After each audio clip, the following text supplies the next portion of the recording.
Hey there, aviation enthusiasts! Today, let's dive into the future of the Pakistan Air Force, PAF.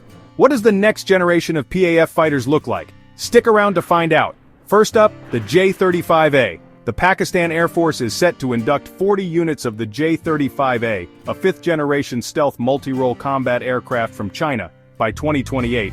The first deliveries are expected by early 2026.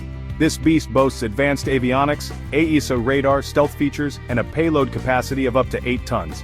Powered by twin WS-19 turbofan engines, it promises super cruise capabilities and reduced infrared signatures. With PL-15 long-range air-to-air missiles and precision-guided munitions, the J-35A is set to significantly boost PAF's capabilities. Imagine the regional military balance tipping in Pakistan's favor, but that's not all. Let's talk about the JF-17 PFX ALPHA. This program is an indigenous upgrade for the existing JF-17 Thunder.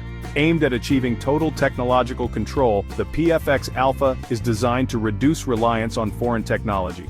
The PAF faced hurdles with the JF-17, especially with radar source codes from Leonardo and Avici.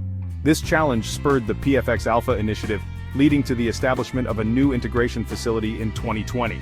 This facility has integrated munitions like the ALCM-RAD cruise missile and the AZB precision-guided bomb. Described as a 4.5-plus generation fighter, the JF-17 PFX is expected to be completed before the end of the decade. Now let's shift gears to Turkey's TFX KAAN program. Discussions are underway for Pakistan's involvement in this fifth-generation fighter program. Turkish Deputy Defense Minister Celal Sami Tufekci revealed that 200 Pakistani engineers have been involved since the beginning. There are even talks of developing a KAAN production facility in Pakistan.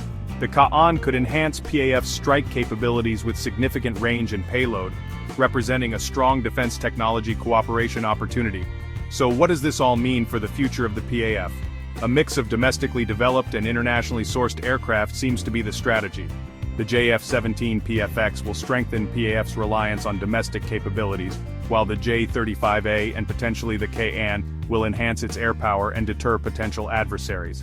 Budget constraints might force Pakistan to choose between the KAAN and PFX ALPHA programs, but the next few years will bring more clarity.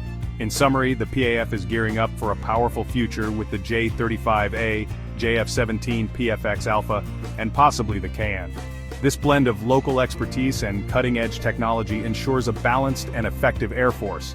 What do you think? Will Pakistan go for both the KAAN and PFX ALPHA, or just one?